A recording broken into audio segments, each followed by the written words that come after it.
Jangan lupa. Lupa kami.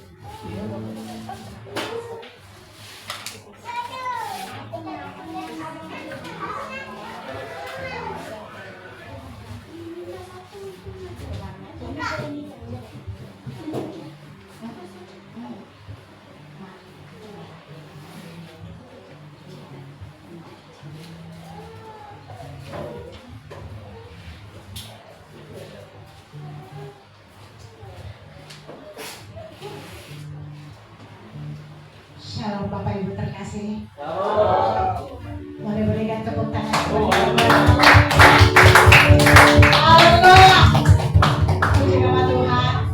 Selamat pagi, selamat hari Minggu buat kita semuanya. Tuhan Yesus memberkati. Baiklah Bapak Ibu Saudara terkasih, kita siapkan hati kita, kita arahkan hati pikiran kita agar tertuju kepada Bapa. Terima kasih Tuhan Yesus. Buat pagi hari ini Tuhan Yesus, kembali Tuhan persatukan kami di tempat ini Tuhan. Kami bawa hati kami Tuhan Yesus untuk menyembah Engkau. Penuhilah setiap hati kami pribadi lepas pribadi ya Bapa. Penuhilah ruangan ini dengan kuasa Roh Kudus Tuhan. Kami tidak izinkan apapun itu bentuknya. Segala kuasa jahat, tipu daya si iblis yang coba mengganggu tubuh konsentrasi kami, yang coba mencuri damai sejahtera kami, apapun itu pekerjaanmu, kami hancurkan kau, kami tolak, kami patahkan kau. Dalam nama Yesus Kristus yang berkuasa, tidak ada bagian di tempat ini. Darah Yesus menyucikan tempat ini. Darah Yesus memenuhi hati kami pribadi lepas pribadi. Terima kasih Bapak. Terima kasih Tuhan. Bapak Ibu Saudara terkasih, mari datang dengan sungguh-sungguh di hadapan Tuhan. Katakan dengan pujian kita, ya Tuhan, kurindukan hadirat-Mu.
Terima kasih Tuhan, terima kasih. Ampuni kami Tuhan Yesus jika kami didapatkan berdosa bersalah pada saat ini Tuhan. Kuduskan kami ya Bapa. Cuci kami, basuh kami dengan darah yang mulus di dalam nama Tuhan Yesus. Segala kuasa kegelapan penghuni udara, niat-niat orang jahat, apapun bentuknya yang ingin mengganggu kami pada saat pagi hari ini Tuhan, kami bersatu hati, kami bersepakat, kami menolak, mengikat, mematahkan, menghancurkan kuasa-Mu di dalam nama Yesus. Bebaskan Tuhan tempat ini ya Allah. Penuhilah dengan kuasa Roh Kudus di dalam nama Tuhan Yesus. Kami yang berkuasa di sini. Terima kasih Bapa. Kami mau menaikkan doa-doa kami kepada-Mu ya Tuhan. Biarlah Tuhan Yesus Engkaulah yang berjanji secara pada ibadah ini Tuhan. Kami berdoa untuk bangsa dan negara kami Indonesia ini ya Tuhan. Berkatilah Tuhan bangsa dan negara kami. Berkatilah Bapa pemimpin bangsa kami, presiden kami, wakil presiden, semua mereka yang bekerja untuk bangsa dan negara kami. Kami serahkan dalam nama Tuhan Yesus. Biarlah Tuhan Yesus mereka bekerja dengan hati yang tulus. Mereka bekerja dengan jujur dan ikhlas. Mereka bekerja melakukan melaksanakan tugas mereka dengan baik untuk kesejahteraan bangsa kami Indonesia, untuk memajukan bangsa kami Indonesia di dalam nama Tuhan Yesus. Segala kuasa yang ingin menghancurkan bangsa kami Tuhan, kami bersepakat menolak di dalam nama Tuhan Yesus. Kami menolak menghancurkan di dalam nama Tuhan Yesus. Biarlah kuasa-Mu, damai sejahtera-Mu mengalir untuk bangsa dan negara kami. Terima kasih Tuhan. Kami juga berdoa menyerahkan Palangkaraya kota ini Tuhan Yesus. Di mana kami ditempatkan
minggu anak-anakku? Sudah siap sekolah minggu? Sudah. Sebelum masuk sekolah minggu kita doa dulu ya. Tutup matanya, lipat tangannya. Mari kita berdoa. Mari Bapak Ibu kita angkat tangan untuk anak-anak kita mau sekolah minggu pada pagi hari ini. Tiada henti kami mengucap syukur dan terima kasih Tuhan buat segala kasih dan kebaikan yang senantiasa yang Kau berikan dalam kehidupan kami ya Bapa.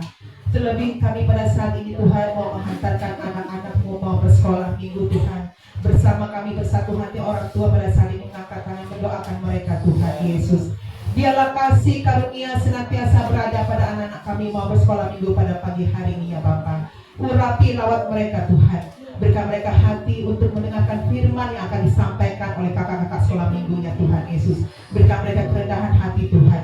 Segala kuasa-kuasa roh-roh jahat, kebebalan Tuhan yang tegar tengkuk yang tidak ingin mau mendengarkan firman Tuhan pada saat ini Tuhan. Kami bersatu hati pada orang tua saat ini, mengangkat tangan kami, mengikat tolak, mematahkan, hancurkan kuasa-kuasa jahat itu di dalam nama Tuhan Yesus yang berkuasa. Kuasa-Mu senantiasa membungkus, menyertai anak-anak mau bersekolah minggu pada hari ini ya Tuhan Yesus. Lawat mereka senantiasa dengan kasih setia-Mu ya Bapa. Demikian juga Kau berikan hikmat kebijaksanaan daripada-Mu pada kakak-kakak sekolah minggu agar mereka dapat menyampaikan kepada firman-Mu sesuai kehendak-Mu ya Tuhan. Urapi mereka dan kuasa dan kasih-Mu untuk mengikuti kakak-kakak sekolah minggu dengan kasih-Mu mengikuti anak-anak sekolah minggu pada pagi hari ini. Terima kasih Tuhan. Kami juga menyerahkan orang tua mereka Tuhan dari anak-anak sekolah minggu Tuhan.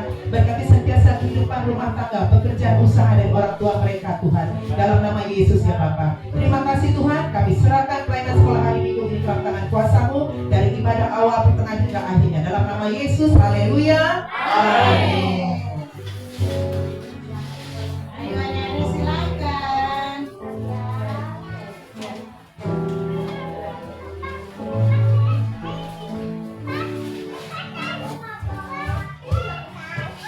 Baiklah Bapak Ibu terkasih, kita siapkan hati kita.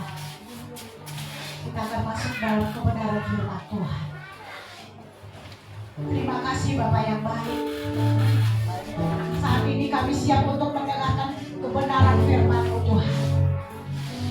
Karena firman-Mu lah yang mengubah hidup kami. Firman-Mu yang menguatkan hidup kami Tuhan Yesus. Agar kami lebih sungguh-sungguh lagi di hadapan-Mu Tuhan. Walaupun masalah silih berganti kami hadapi, tapi kami tidak pernah takut Tuhan Yesus. Karena Kau adalah Allah yang mengerti. Kau adalah Allah yang peduli. Apapun yang menjadi permasalahan sidang jemaat-Mu saat ini, Yesus, Kau adalah Allah yang peduli. Mari kita akan di hadapan Tuhan. Banyak perkara yang tak dapat ku mengerti.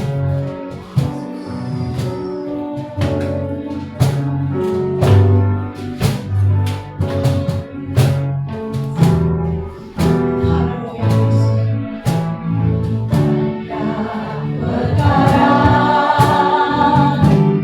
yang tak dapat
percaya Engkau Allah yang mengerti, Engkau Allah yang peduli atas setiap kehidupan kami. Bahkan Engkau berjanji tidak akan pernah meninggalkan kami. Engkau tahu hidup kami, dan kami percaya firman-Mu berkata, aku tahu rancangan yang ada padaku mengenai kamu, bukan rancangan kecelakaan, tapi rancangan damai sejahtera, masa depan yang penuh dengan pengharapan. Terima kasih Tuhan Yesus. Mari Roh Kudus yang berbicara hari ini. Katakan sama Tuhan, ajarlah kami. Kami buka hati kami. Kami hikmat pengertian untuk kami mengerti kebenaran firman-Mu dan hidup di dalamnya. Roh Kudus supaya berkarya sepenuhnya di tempat ini Tuhan. Mari jamah setiap pribadi kami. Biarlah Roh Kudus berurusan dengan setiap pribadi kami pada saat siang hari ini di tempat ini. Dan kami percaya saat kami pulang dari tempat ini, kami pulang dengan sukacita, kami pulang dengan damai sejahtera, kami pulang dengan berkat-berkat yang berkelimpahan. Terima kasih Tuhan Yesus. Mari berfirmanlah Bapa. Nyatakan isi hati-Mu. Kami hidup dan kami siap mendengarkan. Dan kami izinkan segala bentuk kuasa iblis setan dunia ini yang mencoba mencuri firman Allah dari hati pikiran pendengaran kami, mempengaruhi konsentrasi kami, dan satu hati kami tolak, katakan hancurkan setiap kuasanya di dalam nama Yesus. Dalam nama Yesus. Terima kasih Tuhan Yesus. Firman Bapa, kami rindu dan siap mendengar. Di dalam nama Yesus kami berdoa. Semua kita yang rindu mendengarkan firman Tuhan sama-sama saya katakan amin. Berikan kemuliaan Tuhan. Silakan duduk.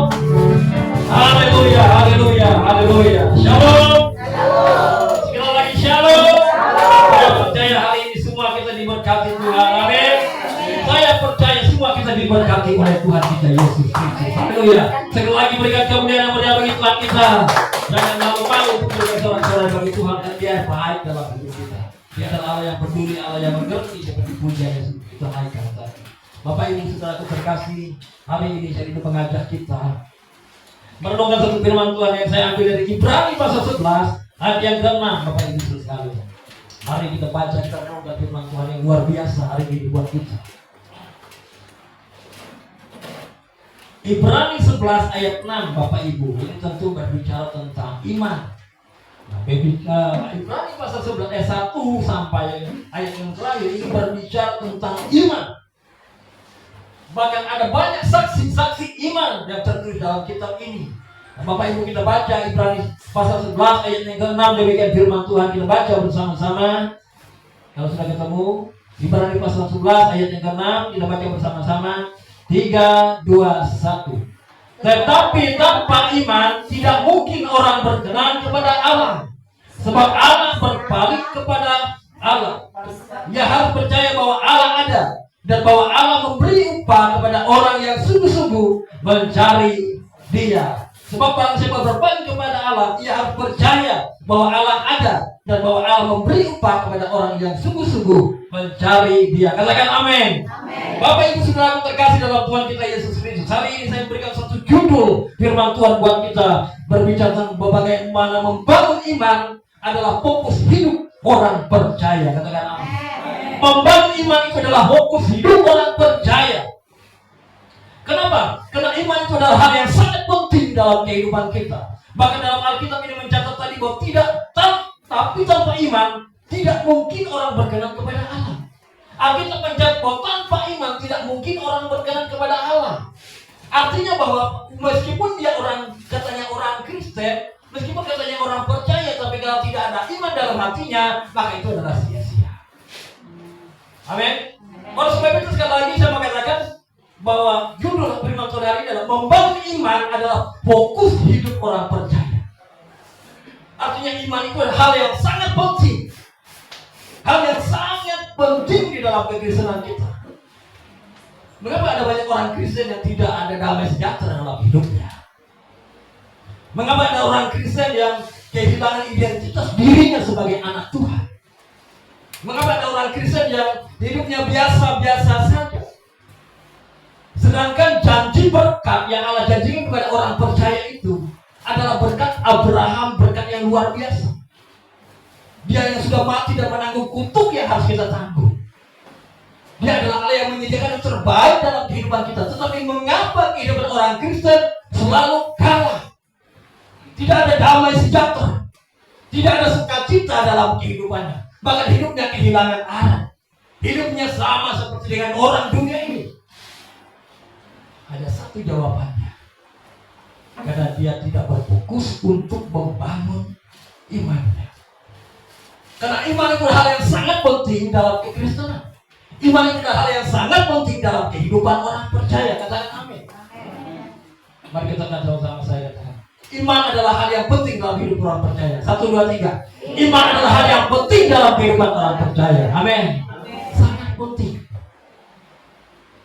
Karena tetapi tanpa iman tidak mungkin orang berkenan kepada Allah. Tidak mungkin, artinya tidak bisa.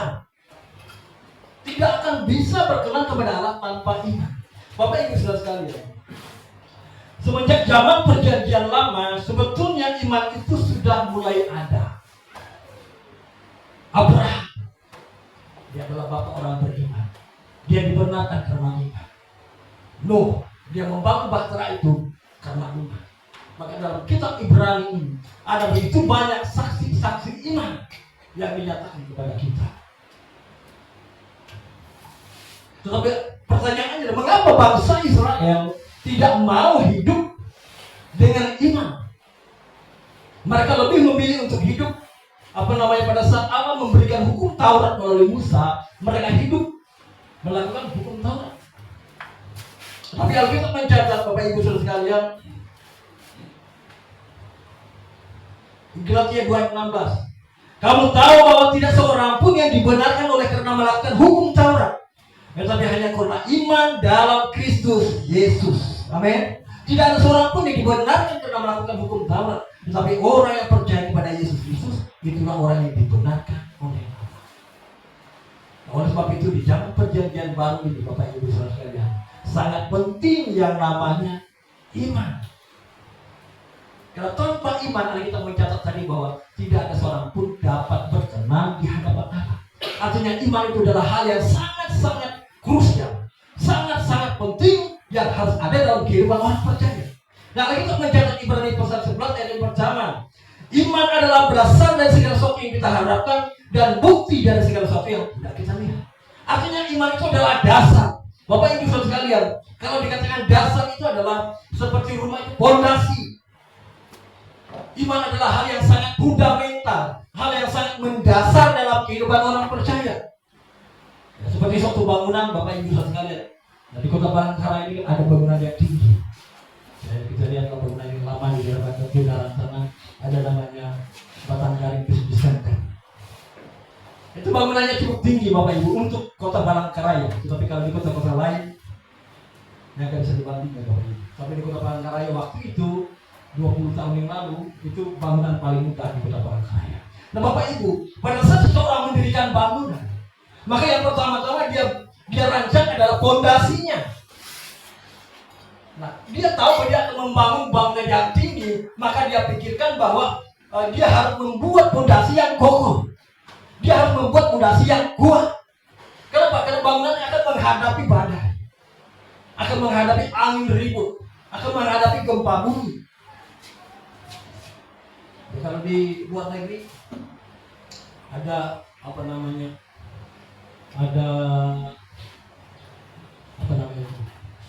puting beliung yang namanya Mirna, terlalu hebat namanya.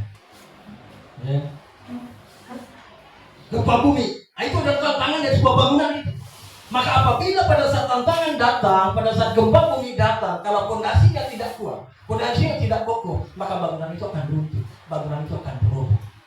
Nah, oleh sebab itu berbicara tentang iman, iman ini adalah dasar dari segala sesuatu, fondasi dari sebuah bangunan.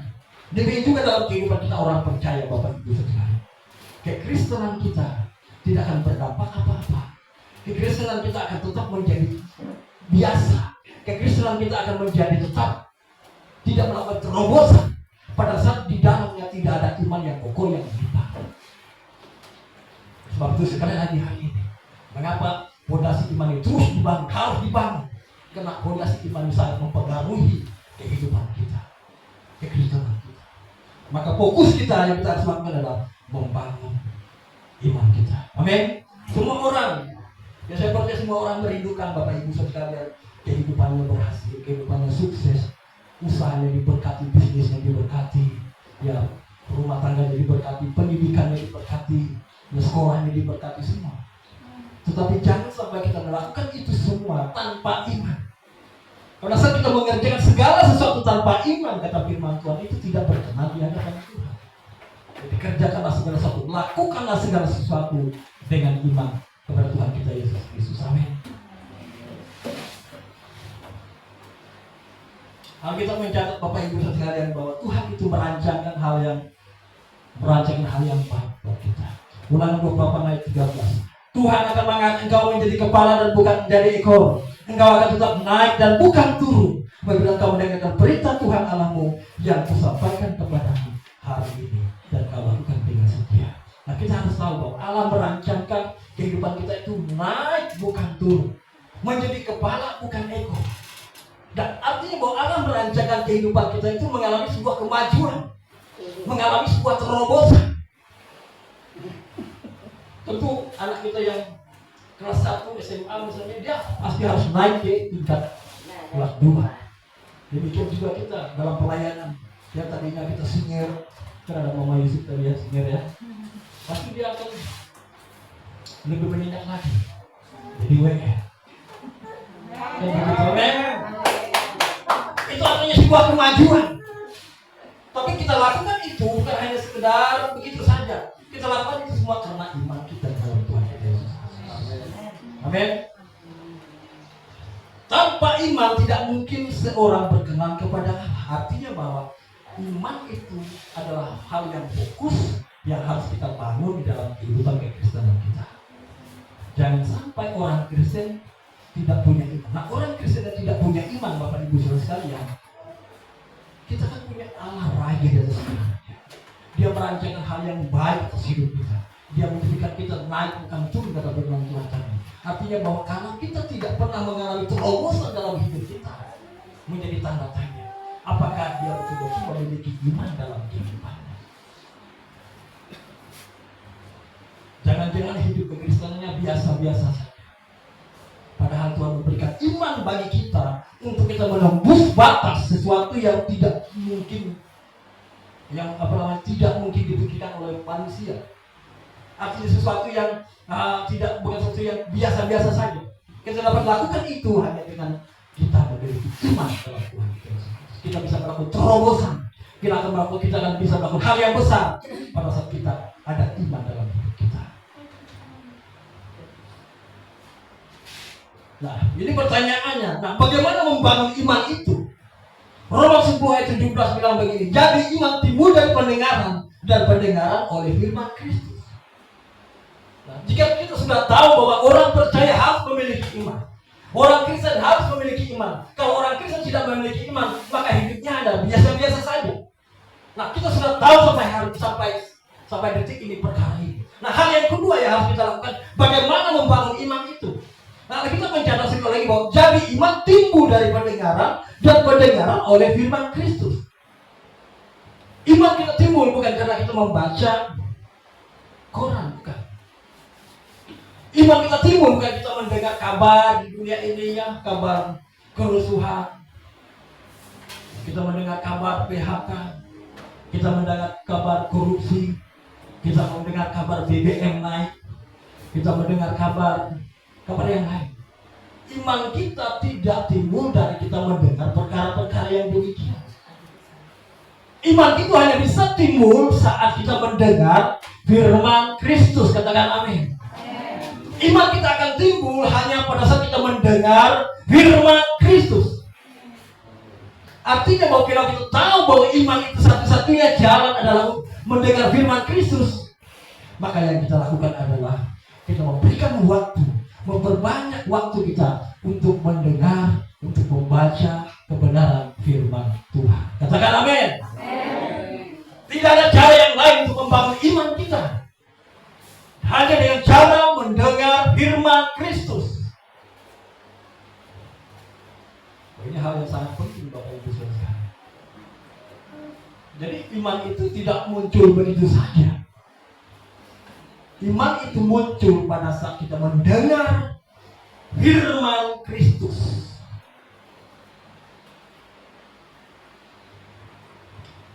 Sumber iman itu hanya satu, firman Kristus. Mau punya iman yang besar? Dengarkan firman Kristus. Jangan banyak mendengar yang lain. Jangan banyak mendengar gosip tetangga. Tapi dengarkan firman Kristus. Karena hanya satu-satu itulah jalan bagi kita supaya iman kita kuat, supaya iman kita kokoh, supaya kita orang Kristen tidak biasa-biasa saja, supaya kita sebagai orang Kristen mengalami terobosan yang baru. Hanya satu jalan. Dengarkan kebenaran firman Tuhan.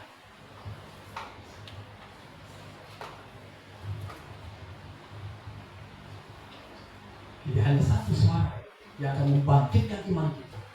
Hanya satu suara yang akan membuat iman kita bertumbuh adalah mendengarkan firman Kristus. Mazmur 1 ayat 1-3. Berbahagialah orang yang tidak berjalan menurut nasihat orang fasik, yang tidak berdiri di jalan orang berdosa, dan yang tidak duduk dalam kumpulan pencemooh, tetapi yang disukainya Taurat Tuhan dan merenungkan Tuhan itu siang dan malam. Ya, seperti pohon yang ditanam di tepi aliran air, yang menghasilkan buahnya pada musimnya, dan yang tidak layu daunnya, apa saja yang diperbuatnya berhasil. Amin. Sukalah membaca firman Tuhan. Sekali lagi, apakah kita rindu iman kita bertumbuh dengan kuat? Apakah kita rindu iman kita bertumbuh dengan kokoh? Baca, dengarkan kebenaran firman Tuhan. Ada itu sumber, tidak ada yang lain. Di dunia ini banyak tawaran yang bisa kita dengar. Banyak suara-suara, tapi hanya satu suara yang membangkitkan iman kita, firman Tuhan. Amin. Bapak Ibu Saudara terkasih dalam Tuhan kita Yesus Kristus, hari ini kita belajar ada 3 hal, Bapak Ibu, bagaimana firman iman itu bekerja dalam hidup orang percaya. Jadi kebenaran firman Tuhan yang sudah kita dengar, firman Tuhan yang sudah kita dengar, kita terima dalam hati kita, itu melahirkan iman kita. Sekali lagi, setiap kebenaran firman Tuhan yang kita dengar dari telinga kita, kita dengar tuh dari telinga kita, dan itu melahirkan iman di dalam hati kita. Makanya Bapak Ibu sekalian, kalau kita melihat ada orang yang lesu, yang tidak berpengharapan, maka yang harus kita melakukan adalah menghiburnya dengan kebenaran firman Tuhan. Amin. Jadi hal yang pertama Bapak Ibu sekalian, bagaimana firman iman bekerja dalam hidup orang percaya? Hal yang pertama adalah iman membangkitkan pengharapan. Katakan amin. Iman itu membangkitkan pengharapan. Saat kita mendengar janji Tuhan, saat kita mendengarkan firman Tuhan, kita terima dalam hati kita, lalu dia menjadi iman dalam hati kita. Nah, pada saat kita mengalami tantangan, persoalan dalam kehidupan kita, maka kita punya jawaban. Oleh sebab itu firman Tuhan sekali lagi hari ini, bagaimana firman iman itu bekerja dalam hidup orang percaya? Maka yang pertama adalah iman itu membangkitkan pengharapan. Ya, mengapa ada banyak orang menjadi orang Kristen putus asa? Mengapa ada orang Kristen yang stres, Bapak Ibu sekalian, menghadapi hari-hari ini, menghadapi kegelisahan, ketakutan, hilang pengharapan? Mengapa? Kehilangan iman. Jadi Bapak Ibu sekalian, kalau Bapak Ibu suntuk, rasanya aduh, gimana ini, gimana, kebingungan. Nah, gejalanya itu artinya kita sudah kekurangan iman. Apapun yang terjadi dalam kehidupan kita, Bapak Ibu sekalian, maka hal yang pertama yang harus kita lakukan adalah mencari firman Tuhan, mencari kebenaran. Karena iman kita harus kuat menghadapi tantangan dunia ini. Nah, bagaimana iman kita kuat kalau kita tidak membangunnya? Sebab itu lagi baca firman itu dalam membangun iman kita. Nah, iman yang bekerja dalam hati kita itu bekerja. Maka yang dilakukan iman dalam hati kita itu adalah membangkitkan pengharapan. Amin. Membangkitkan pengharapan. Dan sebab itu saya percaya Bapak Ibu Saudara, orang yang suka membaca firman Tuhan, orang yang suka merenungkan firman Tuhan, hidupnya tidak akan pernah takut, hidupnya tidak akan pernah gelisah, hidupnya tidak akan pernah mengalami stres. Semua kita mengalami tantangan dalam hidup, keluarga, pekerjaan, pelayanan, keuangan, dan lain sebagainya. Banyak tantangan yang kita hadapi. Nah, bagaimana supaya kita tetap damai sejahtera? Bagaimana supaya kita tetap kuat di dalam Tuhan saat menghadapi tantangan itu? Datang kepada firman dan bangun iman. Fokus membangun iman. Karena iman itu akan membangkitkan pengharapan kita. Tidak menjadi orang yang kalah, tidak menjadi orang yang menyerah. Dan sekali lagi firman itu, iman itu membangkitkan pengharapan kita. Roma 15 ayat 13, coba baca. Semoga Allah sumber pengharapan memenuhi kamu dengan segala sukacita dan damai sejahtera dalam iman kamu, supaya oleh kekuatan Roh Kudus kamu berlimpah-limpah dalam pengharapan. Jadi iman itu membangkitkan pengharapan kita. Jadi kalau ada orang ada orang yang dalam penderitaan, ada orang yang dalam kesusahan, ada orang dalam kesedihan, maka yang harus kita lakukan adalah sampaikan kebenaran firman Tuhan. Sampaikan kebenaran firman Tuhan, lalu dia mendengar, menjadi imannya. Dan iman yang kebenaran dia dengar itu akan tinggal dalam hatinya dan menumbuhkan pengharapan, sehingga dia tidak lagi mengalami kesedihan, sehingga dia tidak lagi mengalami kedukaan, dia tidak lagi mengalami kesuntukan dalam hidup. Ada satu pengharapan di dalam Kristus. Dan di dalam firman Tuhan itu memberikan kita pengharapan, mengajar kita, mendidik kita, menghibur kita, menolong kita. Amin. Alkitab mencatat Bapak Ibu sekalian. Filipi 2 ayat 1. Jadi karena dalam Kristus ada nasihat, ada penghiburan kasih, ada persekutuan roh dan kasih mesra dan belas kasihan. Di dalam Kristus itu ada nasihat, ada penghiburan kasih, ada persekutuan roh dan ada kasih mesra dan belas kasihan. Oleh sebab itu datanglah kepada Kristus, dengarlah kebenaran firman-Nya, maka iman kebenaran kita dengar untuk menjadikan iman dalam hati kita, sehingga kita tidak menjadi orang yang lemah, tidak menjadi orang yang kehilangan sukacita, tidak menjadi orang yang kehilangan damai sejahtera. Dan iman bekerja dalam hidup kita adalah dia membangkitkan pengharapan. Bapak Ibu, ada satu kesaksian saya bacakan. Mungkin Bapak Ibu pernah mendengar, bahkan pernah melihat video. Ada seorang anak muda dari Australia. Dia sekarang menjadi pembicara internasional. Dia menjadi seorang pengkhotbah yang luar biasa, motivator internasional. Dan dia lahir tanpa kaki dan tanpa tangan. Di awal-awal kehidupannya Bapak Ibu sekalian, dia bersekolah, bagaimana dia dibully. Dia nggak punya tangan, nggak punya kaki. Bapak Ibu sekalian, dia dibully, ya, dia direndahkan oleh teman-teman yang lain, dan itu menjadi hal-hal yang berat bagi dia. Tetapi puji Tuhan, beliau ini yang bernama Nick Vujicic. Bapak Ibu nanti lihat di YouTube bagaimana dia kesaksian. Tetapi dia punya orang tua yang sangat mengasihi dia, yang terus memberikan support buat dia. Nggak tahu di umur 10 tahun dia hampir bunuh diri. Kenapa? Dia seperti tidak punya pengharapan. Tetapi di umur 15 tahun dia mendengarkan kebenaran firman Tuhan, Bapak Ibu sekalian, yang terambil dari Yohanes pasal 9 ayat 3. Dia menemukan ada pada saat itu Alkitab tentang bagaimana seorang yang lahir buta. Dia bacakan Yohanes 9 ayat 3. Jawab Yesus, bukan dia yang Bukan dia dan bukan juga orang tuanya, tetapi karena pekerjaan-pekerjaan Allah harus dinyatakan di dalam dia. Jadi ada seorang yang lahir buta dan disembuhkan oleh Tuhan kita Yesus Kristus pada saat itu. Nah, Nick Pujicik ini menemukan kebenaran firman Tuhan ini. Mengapa saya lahir cacat seperti ini? Mengapa saya tidak punya kaki? Mengapa saya punya tangan? Tidak punya tangan. Tadinya dia gelisah, tadinya dia takut, bahkan hampir bunuh diri. Tapi saat dia menerima kebenaran firman Tuhan ini bahwa penyakit atau kekurangan fisik yang dia alami seperti orang buta ini bukan supaya dia mengalami suatu tekanan dalam hidupnya lalu apa namanya putus asa tidak, tapi justru penyakit yang dia alami itu menyatakan kemuliaan Tuhan.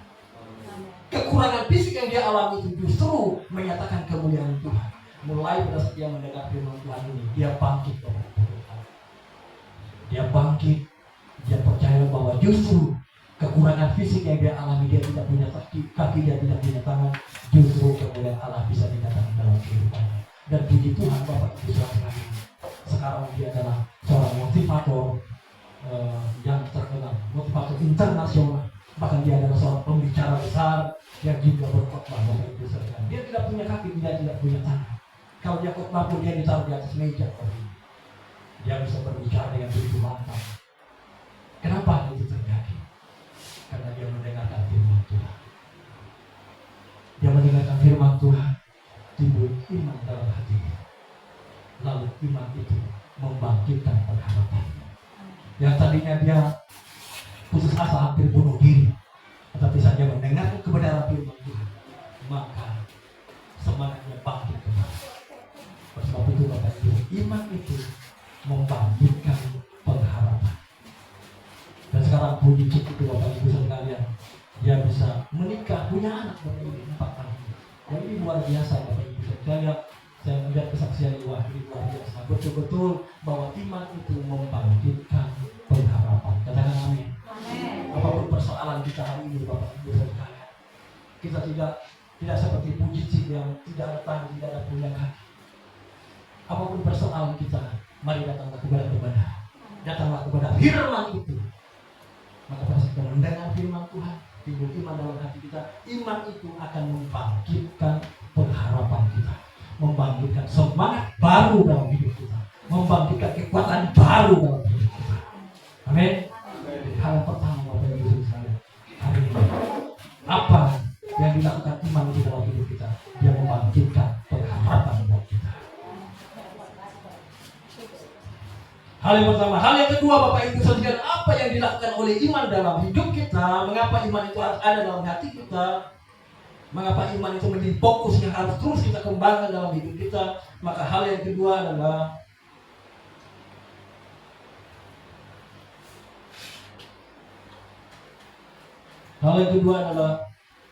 iman membuat perkataan dan doa orang percaya berkuasa. Bapak Ibu sekalian, hal yang kedua, iman itu membuat doa kita dan perkataan kita menjadi perkataan yang berkuasa. Amin. Artinya saat kita mendengar kebenaran firman, lalu firman itu menjadi iman dalam hati kita, dalam hidup kita, maka yang terjadi adalah iman itu akan memberikan kuasa bagi perkataan kita dan juga bagi doa kita. Kita pun baca dulu firman Tuhan. Matius 17 ayat 20. Matius 17 ayat 20. Ia berkata kepada mereka, karena kamu kurang percaya, sebab aku berkata kepadamu sesungguhnya, sekiranya kamu mempunyai iman sebesar biji sesawi saja, kamu dapat berkata kepada gunung ini, pindah dari tempat ini ke sana, maka gunung ini akan pindah dan takkan ada yang mustahil bagimu. Tidak ada yang mustahil bagimu. Tidak ada yang mustahil bagi orang yang beriman. Tidak ada yang perkara yang mustahil bagi orang yang percaya. Amin. Nah, bagaimana perkataan dan doa kita itu menjadi perkataan dan doa yang berkuasa? Maka jawabannya adalah fokus membangun iman. Fokus membangun iman. Bapak Ibu Saudara sekalian, ada pada saat Petrus dan Yohanes yang tertulis dalam Kisah Para Rasul 3, Bapak Ibu sekalian. Pada saat Petrus dan Yohanes, Bapak Ibu, Mereka datang beribadah di bait Allah di desa Rasul itu. Lalu ada seorang lumpuh yang berbaring di depan bait Allah itu. Lalu orang lumpuh ini bertanya, meminta sedekah kepada mereka. Lalu apa yang dikatakan Petrus? Emas dan perak tidak ada padaku, tetapi demi nama Yesus bangkit dan berjalan. Pada hari itu juga, Bapak, saat itu juga orang yang lumpuh di depan bait Allah ini, dia bangkit berdiri berjalan dan bersama-sama masuk kepada di ruangan bait Allah. Saya mau bilang di sini bahwa perkataan orang percaya, doa orang percaya adalah perkataan dan doa yang berkuasa. Oleh sebab itu firman Tuhan berkata bahwa doa orang benar besar kuasanya.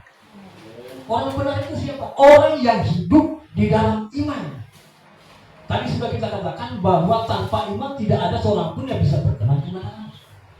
Artinya bagaimana supaya doa kita menjadi doa yang berkuasa, perkataan kita menjadi perkataan yang penuh kuasa, maka tidak ada lain caranya selain daripada sebuah kehidupan pribadi yang membangun kehidupan imannya. Fokus membangun iman.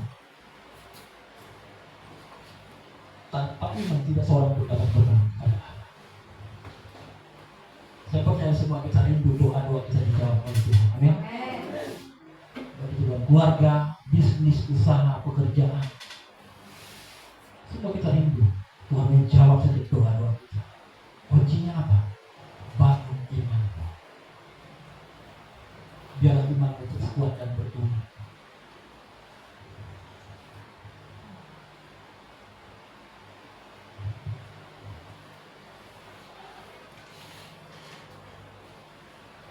Karena Matius 19:20 saya berkata bahwa sesungguhnya sekiranya kamu mempunyai iman sebesar biji sesawi saja, kamu dapat berkata kepada gunung ini, pindahlah dari tempat ini ke sana, maka gunung ini akan pindah dan takkan ada yang mustahil bagimu.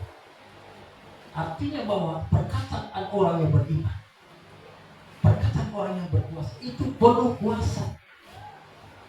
Kita perkatakan untuk masa depan anak-anak kita. Kita perkatakan untuk kemajuan bisnis kita. Kita perkatakan untuk kemajuan usaha kita. Kita perkatakan untuk masa depan anak-anak kita. Kita perkatakan untuk masa depan gereja di mana kita melayani. Kita perkatakan apa menjadi kebutuhan pekerjaan Tuhan di gereja. Dan perkataan kita, orang yang beriman, penuh kuasa. Dan itu pasti akan terjadi. Amin. Jadi hal yang kedua Bapak Ibu saudara sekalian, apa yang dilakukan iman itu dalam hati kita bagi hidup kita?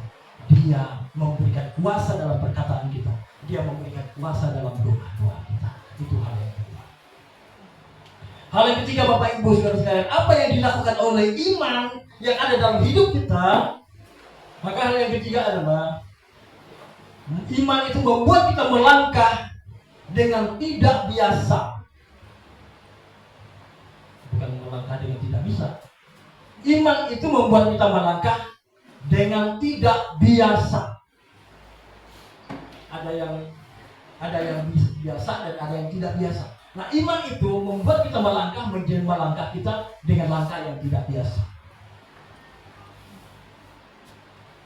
Nah, ada satu peristiwa Bapak Ibu saudara sekalian, bangsa Israel pada saat itu Musa sudah meninggal di Gunung Nebo. Lalu kepemimpinan itu dilanjutkan oleh Yosua. Nah, awal-awal pemimpinan Yosua, dia berhadapan dengan Sungai Yordan. Kalau Bapak Ibu baca di Yosua pasal 3 nanti. Musa sudah mati, Yosua memimpin. Ya. Musa sudah mati, Yosua melanjutkan kepemimpinan, memimpin bangsa Israel. Dan tantangan di depan bangsa itu ada Sungai Yordan. Bayangkan Bapak Ibu saudara, mereka nggak punya GT, mereka nggak punya ferry, mereka nggak punya jembatan, mereka nggak punya kloter untuk nyebrang Sungai Yordan. Mereka 3 hari ya tinggal di pinggir Sungai Yordan, mereka berdoa. Lalu firman Tuhan datang kepada Yosua, suruhlah para imam yang mengangkat tabut itu untuk berjalan mendahului kamu menyeberang Sungai Yordan. Sepertinya ini perintah tidak masuk akal. Sepertinya ini perintah nggak logis. Ini kan air. Kalau mereka bawa tabut Allah, imam berjalan ya tenggelam mereka hanyut. Itu logika manusia.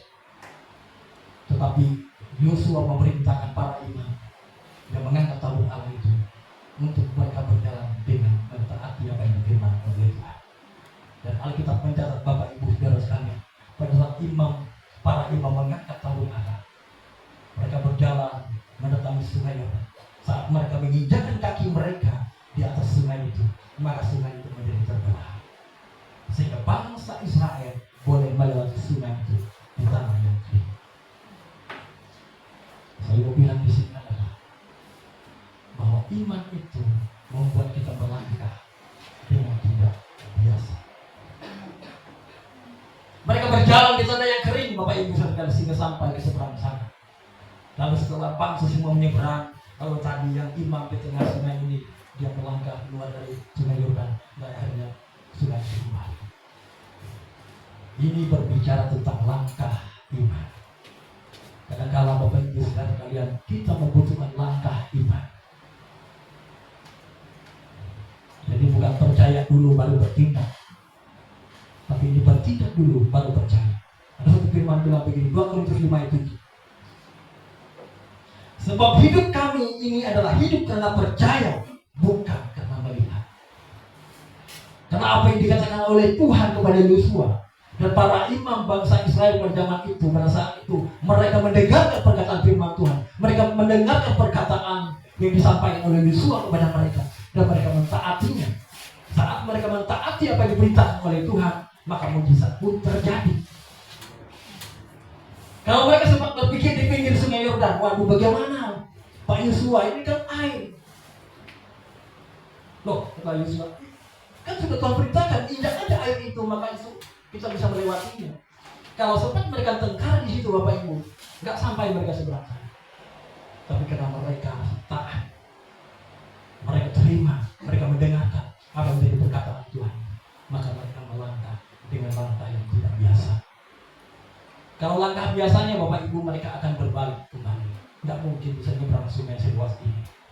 Tapi karena mereka melangkah dengan tidak biasa, sesuai dengan petunjuk kebenaran firman Tuhan, maka mujizat pun terjadi. Amin. Mujizat pun terjadi, bangsa itu boleh menyeberang sungai Yordan. Itu Bapak Ibu. Jadi hal yang ketiga, apa yang dilakukan iman dalam hidup kita membuat kita menjadi orang yang melangkah tidak biasa.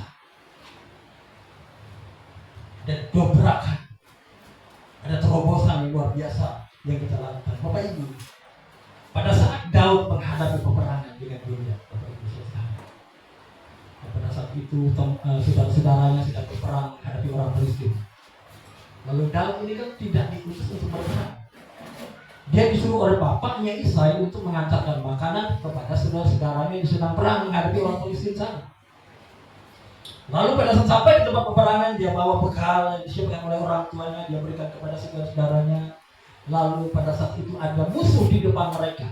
Ada musuh besar yang bernama Goliat. Goliat itu dia punya perawakan yang tinggi besar. Dia juga adalah orang yang ahli dalam peperangan. Pantas bangsa itu takut. Bangsa Israel takut menghadapi Goliat. Bahkan Saul seorang raja pun mengalami ketakutan menghadapi Goliat. Karena memang dia adalah seorang tentara yang berpengalaman. Tetapi datanglah seorang Daud, Bapak Ibu saudara sekalian, yang tugasnya bukan seorang prajurit, bukan. Dia adalah seorang gembala kambing domba yang 2-3 ekor di padang sana. Tetapi hal yang luar biasa bahwa Daud ini adalah punya pengalaman yang luar biasa dengan Tuhan. Dia adalah orang yang setia menjaga domba kambing yang 2-3 ekor itu. Dia bilang kalau ada singa atau beruang yang mau mengganggu domba yang saya gembalakan ini, maka saya akan lari dan saya akan pegang jenggotnya dan saya akan patahkan lehernya. Saya akan bunuh. Itu pengalaman Daud. Kita baca dulu. 1 Samuel 17, 34-37. Pada saat bangsa Israel itu mengalami ketakutan menghadapi Goliat, maka Daud berkata begini, Tetapi Daud, 1 Samuel 17 ayat 34-37. Tetapi Daud berkata kepada Saul, hambamu ini biasa menggembalakan kambing domba ayahnya. Apabila datang singa atau beruang yang menerkam seekor domba dari kawanannya, maka aku mengejarnya, menghajarnya, dan melepaskan domba itu dari mulutnya. Kemudian apabila ia berdiri menyerang aku, maka aku menangkap jenggotnya, lalu menghajarnya dan membunuhnya. Baik singa maupun beruang telah dihajar oleh hambamu ini, dan orang Filistin yang tidak bersulut itu, ia akan sama seperti salah satu daripada binatang itu, karena ia telah mencemooh barisan daripada Allah yang hidup. Pula kata Daud, Tuhan yang telah melepaskan aku dari cakar singa dan dari cakar beruang, Dia juga akan melepaskan aku dari tangan orang Filistin ini. Orang Filistin itu, kata Saul kepada Daud, pergilah, Tuhan menyertai kau. Daud punya pengalaman yang luar biasa dengan Tuhan. Kalau Tuhan bisa melepaskan aku dari cakar singa, kalau Tuhan bisa melepaskan aku dari cakar beruang, Dia bisa melepaskan aku dari cengkeraman si Goliat itu. Amin. Dan Alkitab mencatat Bapak Ibu dan sekalian, pada saat dia menghadapi Goliat, dia berlari, dia mengambil tiga batu, lalu dia mengumbar batu itu dan dia lemparkan tepat di kepala Goliat, dan Goliat jatuh tersungkur. Goliat mati, kepalanya terpenggal, dan Israel mengalami kemenangan. Katakan amin. Kenapa itu bisa terjadi? Dia, iman itu membuat kita melangkah tidak biasa, membuat kita melangkah dengan berani. Kenapa? Karena ada iman. Oleh sebab itu penting iman dalam kehidupan kita. Amin. Judulnya untuk hari ini luar biasa bagi kita Bapak Ibu sekalian. Judulnya adalah membangun iman adalah fokus hidup orang percaya. Sekali lagi, orang yang memiliki iman di dalam kehidupannya, Bapak Ibu sekalian, hal yang pertama tadi apa? Iman membangkitkan pengharapan.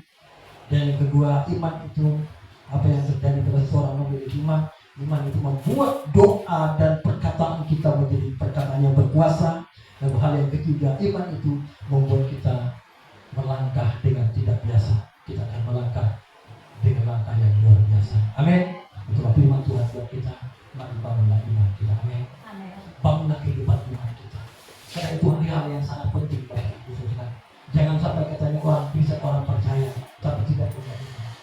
Ciri-cirinya apa? Hidupnya biasa aja, B aja. Gimana kabarnya? B aja. Apa itu B? Biasa aja. Harus kita terjemahkan. Jadi kalau kita mau kehidupan kekristenan kita menjadi kehidupan yang luar biasa, mengalami terobosan yang besar, mengalami terobosan yang luar biasa, mengalami satu lonjakan yang luar biasa. Dan karena kata firman Tuhan, kamu itu menjadi kepala bukan ekor, terus naik bukan turun. Nah, Tuhan itu menjadi merancangkan kita itu terus naik pokoknya. Nah, bagaimana kita mencapai hal itu? Bagaimana kita dapat sampai kepada titik itu? Maka yang kita lakukan adalah bangun kehidupan iman. Tidak tinggal diam begitu saja. Kalau kita tinggal diam begitu saja, keberhasilan kita hanya biasa-biasa saja. Orang mengalami kesakitan sakit juga, orang mengalami kesusahan bisa juga, orang tidak punya pengharapan, kita juga tidak punya pengharapan. Itu orang yang tidak punya iman. Tapi orang yang fokus membangun kehidupan imannya, maka kehidupannya menjadi orang yang kuat, menjadi orang yang tetap damai sejahtera, menjadi orang yang tetap damai sejahtera sukacita, menjadi orang yang penuh pengharapan, menjadi orang yang penuh iman, menjadi orang yang diberkati dengan luar biasa. Karena itu janji Tuhan. Karena untuk itulah Yesus Kristus mati di kayu salib. Bukan supaya kita hidup itu biasa-biasa saja, bukan. Kutuk sudah dipatahkan, sakit penyakit sudah dibayar lunas, boleh bilut-bilutmu kamu sudah disembuhkan. Maka ujian kita adalah memperkatakan kebenaran itu, sehingga kebenaran itu termanifestasi dan terjadi dalam hidup kita. Jadi Tuhan Yesus sudah menyelesaikan semuanya. Amin. Masalah kita yang sedang kita hadapi, bangun iman, supaya kita tidak terkena oleh masalah, supaya kita tidak dihimpit oleh persoalan itu. Kita akan mengalami kemenangan yang besar atas persoalan saat kita memiliki iman yang kuat, iman yang kokoh. Sekali lagi, mari berfokus bangun iman. Amin. Bagaimana cara membangun iman? Kita dengar apa? Kristus, katakan amin. Amin. Dalam firman Tuhan hari ini kita katakan. Mari kita bangkit berdiri.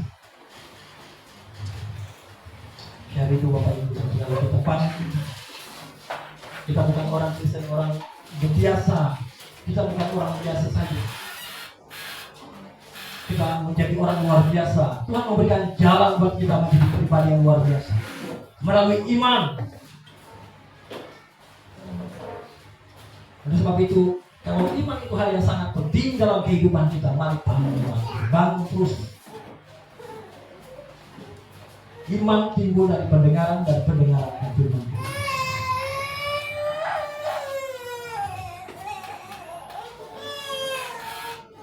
Terima kasih Tuhan.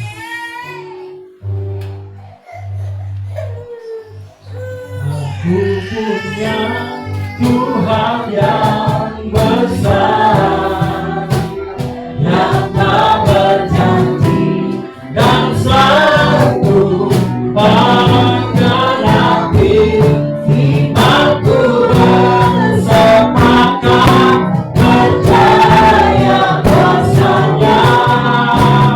Ku terima sekarang kemenangan darimu.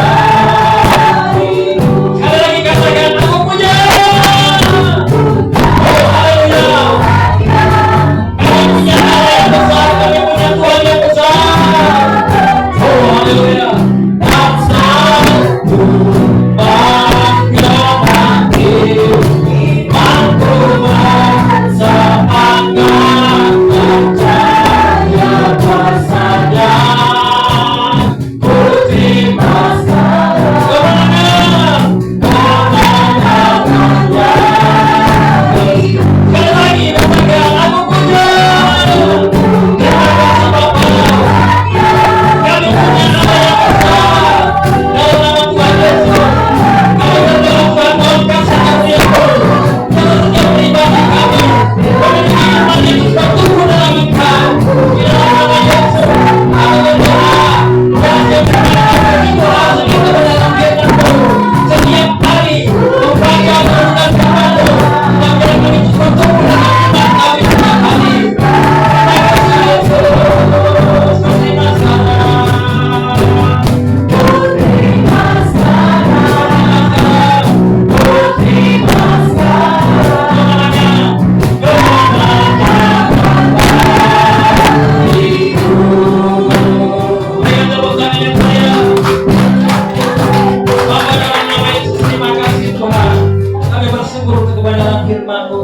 Terima berdoa biarlah setiap pribadi kami senantiasa memandang kepada firman Kristus.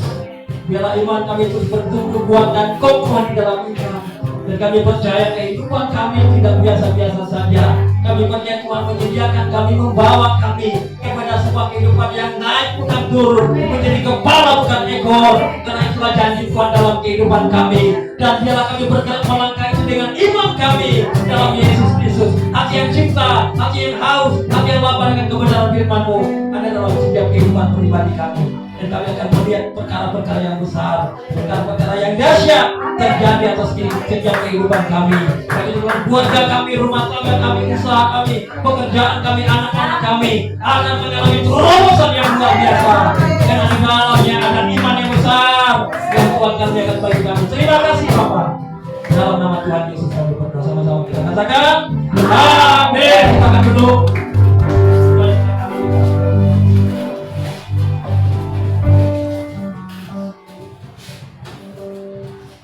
Puji nama Tuhan, saya percaya kita semua mempunyai iman yang kuat. Amin. Amin. Walaupun mungkin ada pilihan, di sini ada 5 miliar, tinggalkan Yesus. Di sini mengikuti Yesus. Kamu pilih yang mana? Dengan kesadaran penuh, saudara pilih yang mana? Silakan jawab dalam hati sendiri. Puji nama Tuhan. Sebelum kita akan memberikan persembahan kita, untuk dua persembahan, kami persilakan.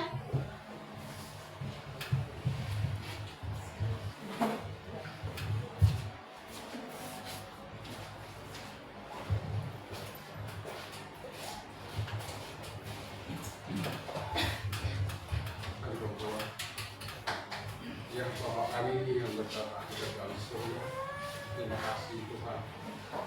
Terima kasih Bapak atas kasih ini. Dan juga berkesenangan.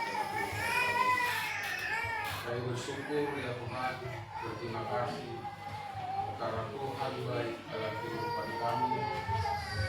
Karena Tuhan selalu hadir dalam kehidupan kami. Tuhan, kami percaya bahwa Engkau Tuhan segala-galanya dalam hidup kami. Tuhan Yesus, terima kasih Bapa. Terima kasih Tuhan Yesus. Tuhan Yesus, kami datang kepada-Mu Tuhan, mengucap syukur atas kasih-Mu. Berterima kasih kepada-Mu Tuhan, segala apa yang kami miliki ya Bapa,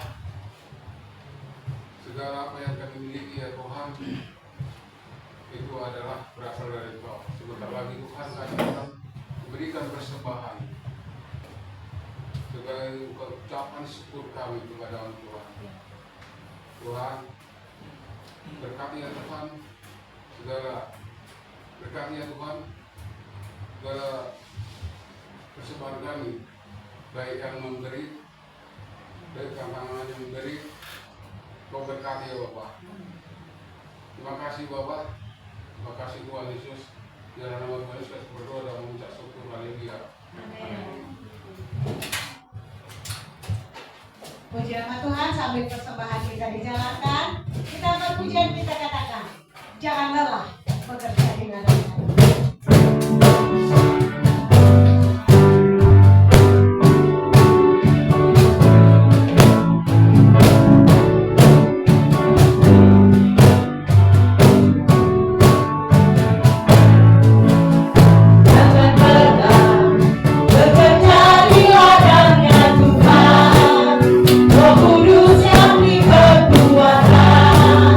Yang mengajar dan berdoa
Yesus memberkati. Untuk warta sepanjang minggu ini kami persilahkan.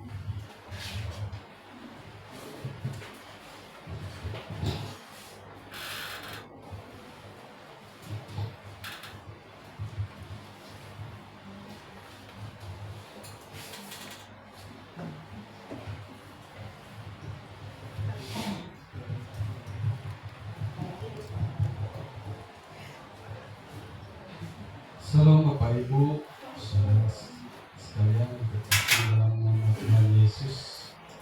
Bagaimana kabarnya hari ini? Tugas luar biasa. Tuhan Yesus berkati. Kita akan bacakan warta minggu kemarin, yaitu ibadah kita minggu kemarin tanggal 7. Kantong pertama 151.000, kantong kedua 50.000. Terus persembahan di doa puasa tepat pagi malam hari Rabu tanggal 10 Juni berjumlah 66.000. Kolekte perjamuan kudus minggu tanggal 7 Juni 2026 165.000. Persembahan perpuluhan minggu tanggal 7 Juni 2026 1 dari keluarga Bapak Johannes Rigo. Terima kasih Pak. 2 dari keluarga Bapak Filipus. Terima kasih Pak. Yang ketiga dari keluarga Bapak Simpson. Terima kasih Pak. Dan dari saya sendiri. Terus yang kelima dari saudara Yeskiel Kennedy Peru. Terima kasih. Jumlah kas persekutuan bapak-bapak pertama kali kemarin yaitu 96.000. Luar biasa. Terus daftar sumbangan untuk kegiatan gathering kita tanggal 25 dan 6 Juni 2026 yang kegiatannya dilakukan di Agromana Tangkiling. Yang nomor 1 Bapak Filipus 1.000, Ibu Dewi Sugianata 100.000, Ibu Nina 100.000, Ibu Grace 100.000, Bapak Evangelis Yohanes Rigo 300.000, Saudara Timothy 100.000, dan Ibu Julia 50.000. Ada ini jadwal ibu-ibu.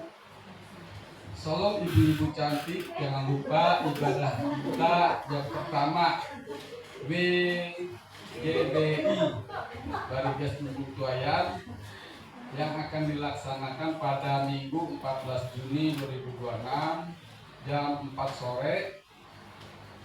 Tempat Jalan Komendo 2 di rumah Ibu Elin. Nama Ariel. Yang bertugas WL Ibu Dewi Sugianata, doa syafaat Ibu Perisa, dan pemain musik Saudari Teresia Ayu Kerja. Demikian watak ini jalan maaf. Jadwal kegiatan Gereja Barigas Lumbung Tuayan hari Selasa seperti biasa menara doa jam 14 sore Jalan Komendo 1 di tempat Bapak Simpson. Terus hari Rabu doa puasa jam 18 sampai selesai. Hari Kamis kunjungan dan penginjilan. Hari Jumat persekutuan doa. Jadwalnya masih belum siap nih. Hari Sabtu latihan dan untuk ibadah minggu. Pokok doa kita yaitu doakan Palangkaraya Kalimantan Tengah supaya penuaian terjadi bagi gereja-gereja. Doakan gereja kita Barigas Lumbung Tuayan gembala, pengerja, dan seluruh jemaat. Doakan untuk tanah dan gedung gereja kita, tempat kita beribadah, saling mendoakan satu dengan yang lainnya. Demikian waktu untuk hari ini. Puji Tuhan, shalom. Bapak Ibu, saudaraku, kami jadi pendeta-pendeta itu ada pertemuan di Pangrango. Jadi kami malam hari Selasa subuh itu kami berangkat. Jadi Bapak Ibu saudara sekalian, untuk seperti yang tadi disampaikan, ada doa puasa itu kita akan laksanakan besok hari Senin. Ya, jadi semua menara doa dan doa puasa yang kita lakukan hari Selasa dan Rabu itu kita gabungkan semua menjadi hari Senin besok. Gitu, karena Selasa subuhnya kami harus berangkat. Jadi mohon doanya Bapak Ibu sekalian, kami akan berangkat ke Pangrango. Bila perjalanan ini berjalan dengan baik, dan juga jangan lupa hari ini ibu-ibu yang cantik tadi akan mengadakan pertemuan ibu-ibu di rumah keluarga Ibu Elin. Dan juga Bapak Ibu sekalian, kemarin kan ada keluarga yang mau dilayani di daerah Pasending. Nah, tadinya memang mereka minta itu hari Kamis waktu itu kan, supaya dilayani, dia mau berdiri di baptis waktu itu. Jadi di dalam Pasending masuk ke dalam, ada situ satu keluarga, dua keluarga sebetulnya. Satu keluarga itu teman saya namanya Yanson, dia itu teman pelayanan saya dulu. Nah, ini kita doakan biarlah pelayanan ini menjadi bagian dari pelayanan kita juga dari tempat ini, supaya ada jiwa-jiwa di sana juga dijaga oleh Tuhan. Nah, Bapak Ibu, kemarin kenapa tidak jadi? Ternyata Pak istrinya, suaminya Ibu Lena itu dia kan punya pekerjaan emas gitu di kampung. Jadi katanya itu persoalannya waktu di kampung itu dia kasih uang sekian gitu supaya ekskavator itu bekerja untuk membuka lahannya itu untuk pekerjaan emas itu. Nah, tetapi saat dia ke sana kok belum dikerjakan gitu, karena uangnya udah dikasih gitu. Makanya dia konsentrasi dulu, dan nanti mungkin dia bilang minggu depan lah bisa dilaksanakan gitu. Saya kira kalau minggu depan kita atur juga bagaimana, kita kan mau catering juga, dan ibu ini juga kita berangkat gitu. Kita atur lah nanti mana baiknya. Kita doakan Bapak Ibu sekalian supaya juga jiwa-jiwa terjaga bersama. Amin. Itu Bapak Ibu, dan juga nanti setelah ibadah ini, bukan jam 4 ya. Jam 4 Ibu silakan yang cantik tadi supaya ibadah ya. Dan hari ini saya itu kita berdoa untuk Ibu Elin, ya, coba silakan maju. Kita berdoa untuk Ibu Elin khusus. Ibu-ibu lah yang berdoa. Mari kita bangkit berdiri, Bapak Ibu, kita doakan Ibu Elin. Bulan kapan itu Bu? Berapa bulan lagi? Bulan depan. Kita berdoa ya, biarlah prosesnya berjalan lancar. Ibu-ibu lah.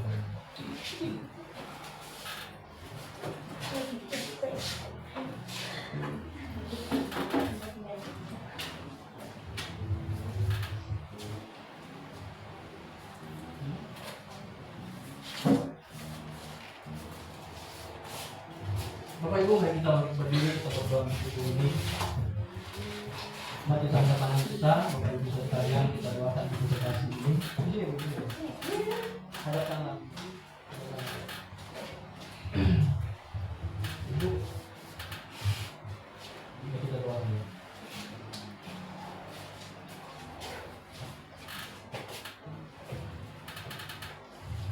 Mari semua kita angkat tangan. Bapa, dalam nama Tuhan Yesus kami berdoa secara khusus Tuhan untuk ibu terkasih ini, mana Tuhan yang mengandung. Kami berdoa Tuhan, kami serahkan ke dalam tangan Tuhan supaya boleh melahirkan dengan baik dalam nama Tuhan Yesus. Untuk bungkus Tuhan bayi ini dengan kuasa darah yang kudus, supaya boleh Tuhan melahirkan dengan baik, dengan normal, dijauhkanlah kiranya dari segala mara bahaya celaka dan maut dalam nama Tuhan Yesus, dan lahir dengan baik dalam nama Tuhan Yesus. Berikan kekuatan kesehatan bagi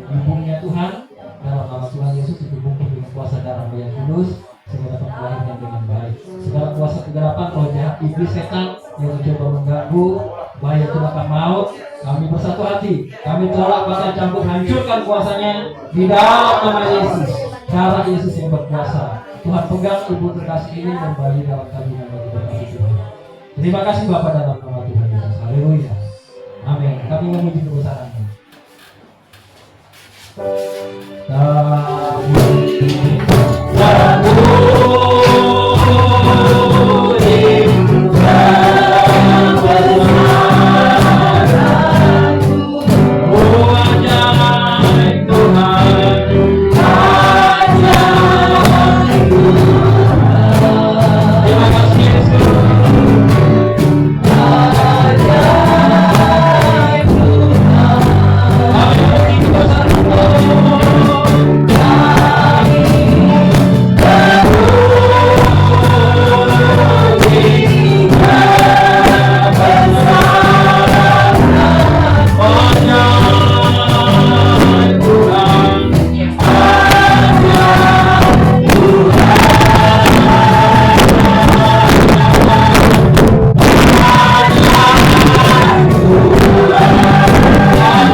Kami boleh beribadah memuji dan menyembah Engkau Tuhan hari ini. Terima kasih Tuhan, Yesus berkatilah Tuhan jemaat-Mu, pribadi-pribadi, keluarga-keluarga, rumah tangga semua diberkati oleh Tuhan. Baik itu dalam setiap keluarga, rumah tangga kami, anak-anak kami, generasi kami diberkatilah oleh Tuhan. Bahkan usaha dan pekerjaan jemaat-Mu diberkati Tuhan dengan luar biasa dalam nama Tuhan Yesus. Tuhan hamba-hamba-Mu yang bekerja, jual sembako Tuhan, jual air minum Tuhan, bahkan jual mobil dalam nama Tuhan Yesus. Bahkan juga pegawai negeri, pegawai swasta dalam nama jual jasa dalam nama Yesus. Apapun usaha dan pekerjaan kami semua diberkati oleh Tuhan di dalam nama Yesus, diberkati dengan berlimpah-limpah. Dalam nama Tuhan Yesus kami percaya melihat kuasa Tuhan, kemuliaan Tuhan dinyatakan atas setiap usaha pekerjaan kami diberkati dengan luar biasa. Terima kasih Tuhan, berkatilah saudara kami yang sudah bisa hadir bersama kami hari ini, diberkatilah oleh Tuhan dalam nama Yesus. Kami juga berdoa untuk tempat ini, Tuhan berkatilah rumah ini Tuhan, berkatilah Pak dari Natal, berkatilah istri, anak cucu menantu yang diberkati oleh Tuhan. Terima kasih Bapak, kami bersyukur. Kami juga berdoa untuk keberangkatan kami besok dalam pertemuan di Padalarang, pertemuan hamba-hamba Tuhan. Kami berdoa biarlah kehadiran kami sungguh membawa berkat bagi jemaat Tuhan dan jemaat di tempat ini. Terima kasih Tuhan Yesus. Kami serahkan perjalanan dan makanan kami ke dalam tangan Tuhan. Tuhan mencukupkan segala sesuatu. Kami juga berdoa Tuhan memberkati sekali lagi ya Tuhan Yesus. Gathering kami tanggal 25-26 kami serahkan ke dalam tangan Tuhan. Tuhan cukupkan segala sesuatu. Berkatilah Tuhan materi sesi-sesi yang akan kami lakukan biar semua menjadi berkat untuk kemuliaan bagi nama Tuhan. Terima kasih Tuhan, berkatilah semua kami jemaat yang hadir hari ini, pribadi-pribadi, keluarga-keluarga semua diberkati oleh Tuhan dalam nama Tuhan Yesus. Apabila kami datang dalam segala kelemahan, dalam segala pergumulan, sakit penyakit, hari ini kami menerima mujizat, kami menerima kesembuhan, kami menerima sukacita, kami menerima damai sejahtera dari Tuhan Yesus. Terima kasih Tuhan, terima kasih. Terpujilah Engkau Allah dan keselamatan. Bapak Ibu, mari kita angkat tangan kita terima berkat. Berkat anugerah kasih karunia damai sejahtera, berkat Abraham, Ishak dan Yakub mengalir melimpah atas hidup kita. Diberkatilah kita di ladang, diberkatilah kita di kota, diberkatilah segala usaha pekerjaan dan pelayanan kita, diberkatilah anak-anak kita, studi anak-anak kita, lubuk-lubuk kita diberkati. Di dalam nama Bapa, Anak dan Roh Kudus, dalam nama Tuhan Yesus, kami berdoa, kami mengucap syukur dan kami percaya. Sama-sama katakan amin. Amin. Bapa, terima kasih.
Bang. Oh, pindah. Mereka kuat, Bang.